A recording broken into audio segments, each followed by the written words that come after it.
Le parrainage de veau, ça consiste en quoi en fait? Les gens s'inscrivent, ils précisent leur année et le type de spéculation qui les intéresse le plus. Et après, ils sont sur liste d'attente. D'accord. Donc c'est un peu la nature qui nous fait la surprise de à chaque fois, est-ce que ça va être un mâle ou une femelle, Ouais. qu'on parraine que des femelles. Et alors ensuite, l'idée c'est de l'impliquer de manière active dans toutes les phases, toutes les premières opérations zootechniques de la vie de l'animal. Donc c'est pas nécessairement la grande médecine, mais c'est histoire de se familiariser avec un certain nombre de gestes techniques quand même. Alors ça commence par le bouclage, par la distribution du colostrum, mais qui dit distribution du colostrum, ça veut dire aussi qu'on doit traire la mère. On essaie de prendre le temps de faire les choses avec l'étudiant, et ensuite tous les petits traitements qui peuvent avoir lieu dans les premières étapes de la vie de l'animal. S'il est un peu malade, on les associe au traitement. On les invite également à venir assister à la distribution des repas pour les veaux. S'il y a des traitements prophylactiques, que ce soit des vaccins ou des vermifuges à faire, on essaie de les associer aussi, les écornages, et jusqu'au sevrage. Il n'y a rien d'obligatoire dans cette activité-là. La seule chose que je demande, c'est que les gens viennent peser leur veau une fois par semaine jusqu'au sevrage. Ça, c'est un peu un contrat moral et ça incite vraiment les gens à faire l'effort de venir sur place.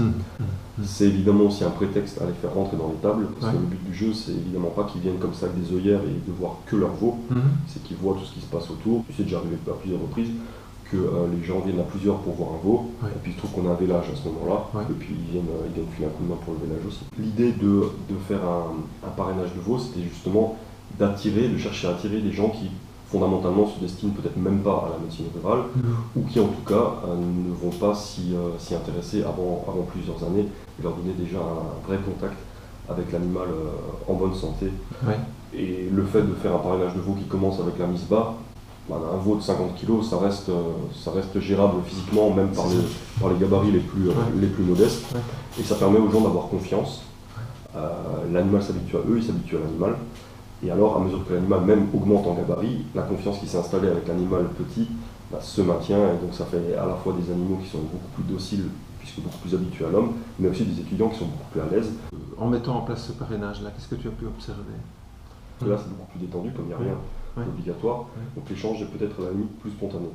Il y a parfois des questions qui pourraient paraître naïves, mais qui sont révélatrices justement d'un certain manque d'habitude finalement des étudiants à l'élevage. Mais ce qui ressort, c'est que ça intéresse beaucoup de gens dans les 5-6e années aussi. Et alors, on les sent parfois un peu frustrés. Parce que finalement, on leur dit, oui, les 3 premières années, vous étudiez l'animal sain, sauf que de l'animal sain, ils n'en voient pas grand-chose. C'est fort théorique. Et ensuite, effectivement, on touche plus les animaux, mais c'est des animaux malades. Et donc, l'animal sain, réellement, il n'y a pas tant que ça d'activités où on peut se permettre de prendre vraiment le temps et de faire les choses à son aise et d'observer l'expression de son comportement dans une structure d'élevage qui se veut justement être respectueuse d'un maximum de comportements exprimés naturellement. Pourtant, c'est des gens qui sont très très intéressés et ils sont très très soucieux de l'état de santé de leur animal. Et ça, on l'a observé aussi. Parfois, il y a des animaux qui commençaient un petit peu à pas aller trop bien. C'était passé inaperçu au niveau des étudiants de garde, c'était passé inaperçu au niveau des ouvriers, et c'est les parrains marraines qui ont détecté ça. Et chez les animaux, qu'est-ce que tu as pu observer? Les animaux sont beaucoup plus dociles, beaucoup plus doux. Ils sont curieux sans être brutaux lorsqu'on intervient chez eux. Et c'est à laquelle va venir se faire cajoler le plus. Pour nous, c'est clair que c'est un énorme avantage en termes de manipulation des animaux. Il y a beaucoup moins de stress. Ils ont une distance de fuite qui est devenue pratiquement nulle pour la plupart. Et donc en termes de manipulation et de travail au quotidien, ça apporte une réelle plus-value en termes de fonctionnement de la structure. Nous, il y a une sensible amélioration des choses. On en a encore quelques-unes qui sont un petit peu plus craintives, mais on ne peut pas dire qu'elles soient agressives ou un peu trop craintives au point où ça pourrait poser des problèmes de sécurité. Ça, c'est un phénomène qui a disparu. Quand on a une structure qui est amenée à accueillir beaucoup d'étudiants, c'est quelque chose dont on ne peut que se féliciter en tout cas. Quels sont les avantages de sociabiliser les animaux de cette façon-là? C'est d'une part la facilité de manipulation des animaux. C'est beaucoup moins stressant et pour l'animal et pour nous. Ça réclame beaucoup moins d'efforts, d'essayer de faire des techniques où on doit par la force des choses y aller un peu en force. Les animaux font confiance et donc ça se passe sans heurts. Donc il y a une question d'organisation de travail, de facilité de manipulation des animaux et par voie de conséquence, la sécurité. Clairement, avec des animaux qui sont doux comme ça, c'est quelque chose en tout cas, on limite énormément le risque d'accident en fonctionnant de cette manière-là. Je pense qu'effectivement, tout le monde aurait gagné à avoir des animaux qui sont plus doux à manipuler, sans violence. Ne serait-ce que la manière dont on leur parle en permanence, on leur parle aux animaux. Bon, tout le monde a gagné à intégrer cette dimension-là des choses. On pourrait voir ça comme une contradiction entre le fait d'élever des animaux à destination d'une production et de faire preuve d'empathie, ou en tout cas de faire preuve de douceur et d'affection. Finalement, si tu aimes tes animaux, tu fais attention à tes animaux. Si tu fais attention à tes animaux, tu fais en sorte qu'il leur arrive rien, ou en tout cas le moins de choses possible, qu'ils ne tombent pas malades, tu les protèges des prédateurs, et au final, tu es gagnant aussi en termes de production animale. Donc je pense qu'effectivement, il y a certains comportements en tout cas qu'il faut promouvoir, et je me dis que l'association intervention humaine-souffrance est beaucoup moins évidente lorsqu'on aborde les animaux de cette manière-là. En tout cas. Non, le bovin est un animal d'habitude. Si à chaque fois qu'on doit les approcher, c'est pour leur faire des grosses piqûres méchantes avec des grosses aiguilles qui piquent plus, ou qu'on leur fait des interventions sans les tranquilliser ou sans les anesthésier, c'est beaucoup plus malin qu'on pense un bovin. Il aura vite fait d'associer à celui-là il arrive, c'est pour me faire de la misère, quoi. Alors qu'ici, pour une intervention zootechnique désagréable, donc désagréable, ça va peut-être juste devoir le soigner parce qu'il est malade, nos parrains et marraines, ils viennent 5, 6, 8, 10 fois pour les promener, les cajoler et les étrier. Oui. Est-ce que finalement l'empathie dont tu parlais tout à l'heure, elle est innée, mais est-ce qu'elle ne peut pas être apprise aussi? Seulement, ça reste des travaux pratiques qui sont tout à fait ponctuels, et l'étudiant qui de son côté ne va pas cultiver ce qu'il a peut-être appris lors des travaux pratiques, c'est des choses qu'on oublie. Et le fait de savoir, le fait les points de bascule pour savoir faire en sorte que l'animal va avancer ou reculer, qu'avec nos petites génisses parfois, qui sont très très joueuses, elles sont parfois pas forcément aussi collaboratives, pour autant gentilles comme tout, mais elles n'ont pas forcément toujours envie d'aller à l'endroit où on a envie qu'elles aillent. Et gérer ça en sécurité, ça fait aussi partie, je pense, des gestes qui sont importants à maîtriser pour nos futurs vétérinaires. En observant que ce soit les caresses ou juste l'attention ou simplement les sourires presque béats de certains étudiants, on voit qu'il y a une dimension affective dans cette expérience-là et dans cette relation-là. Est-ce que ça apporte un plus, cette dimension affective-là, dans leur approche de l'animal, jusqu'à d'ailleurs la fin de vie de l'animal? Est-ce que cette dimension affective-là, elle est un plus sur toute la durée de vie de l'animal jusqu'à justement la mort? Les parrains qui sont les plus assidus, souvent, c'est ceux qui démontrent justement cette capacité-là de proximité avec leur animal. Et alors ceux qui justement ont cette relation forte et proche avec leur animal, on les voit plus régulièrement. Et alors, comme je disais, il y a tous les effets bénéfiques collatéraux qui se mettent alors là en place, puisqu'on les voit pour venir voir leur veau, mais souvent ils participent. S'il y a une autre intervention intéressante qui a lieu à ce moment-là, ils participent. Il y a l'aspect vis-à-vis de leur animal, dont finalement la relation est le moteur, la qualité de la relation et les aspects justement relationnels et affectifs sont le moteur.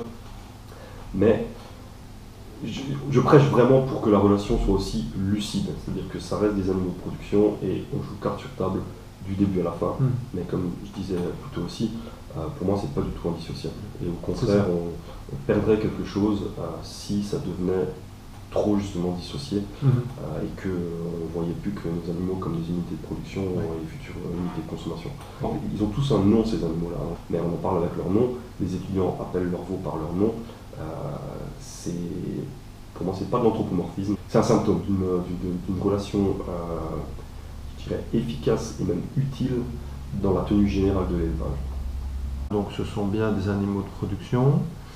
Est-ce que c'est clair pour tous les étudiants, cette dimension affective, comment est-ce que les étudiants gèrent ça? Je pense que ça vaudrait le coup de réfléchir et de creuser sur les choses qu'on pourrait mettre en place par rapport à cet aspect-là des choses, parce que très clairement, il y a des étudiants qui perdent un peu de vue justement l'aspect de production, qui développent une relation qui est peut-être, je ne sais pas si on peut dire trop fusionnelle, mais en tout cas, l'aspect production animale, l'aspect valorisation est totalement éliminé de leur schéma mental. Et qui à ce moment-là bascule complètement dans le champ de l'animal de compagnie. Et donc ça c'est effectivement quelque chose qui n'est pas forcément évident à gérer parce que comme je dis, en tout cas je ne parviens pas à le déceler à l'avance. Voilà, ils ont perdu un peu de vue qu'à un moment donné l'animal devra partir d'une manière ou d'une autre. Et ça c'est quelque chose qui n'est pas Ouais.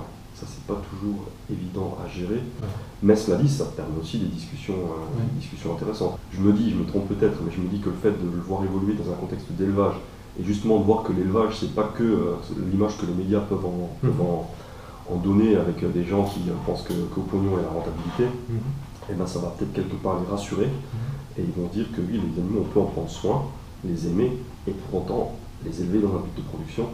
Et je me dis que ça peut justement éviter à un certain nombre de nos jeunes de basculer de l'autre côté complètement, parce qu'ils vont pouvoir se rendre compte d'eux-mêmes, que l'équipe d'encadrement, les ouvriers, sont des gens raisonnables, attentifs, qui aiment leurs animaux et qui ne font pas un usage déraisonnable de la force pour les manipuler. Et que c'est comme ça que ça se passe l'élevage, et qu'il y a des choses qui doivent être faites, mais que parfois, sans mort, il n'y a pas de vie, justement. Je pense qu'effectivement, c'est encore quelque chose qui mérite d'être discuté et peut-être envisager d'autres formes de communication vis-à-vis des parrains marraines lorsqu'on entame la procédure de parrainage par rapport à ça. Ça semble presque un lieu commun de dire ça, mais en fait, le premier prérequis d'un éleveur, c'est d'élever des animaux pour les tuer. Oui. Et souvent, on l'oublie ça. Absolument, c'est ça l'idée qui est aussi derrière le parrainage, dans le sens où on fait parrainer les veaux nouveau-nés. Et donc l'idée, c'est que l'étudiant, mais qu'il puisse voir effectivement que voilà, de la naissance au sevrage, les animaux, on les soigne de cette manière, leur régime alimentaire, il est comme ceci, les principaux risques sanitaires et de santé auxquels ils sont exposés, c'est cela. L'animal passe ensuite en cheptel de remplacement, et puis ensuite, il est temps de le mettre à la reproduction, et donc là, il voit aussi comment ça se passe.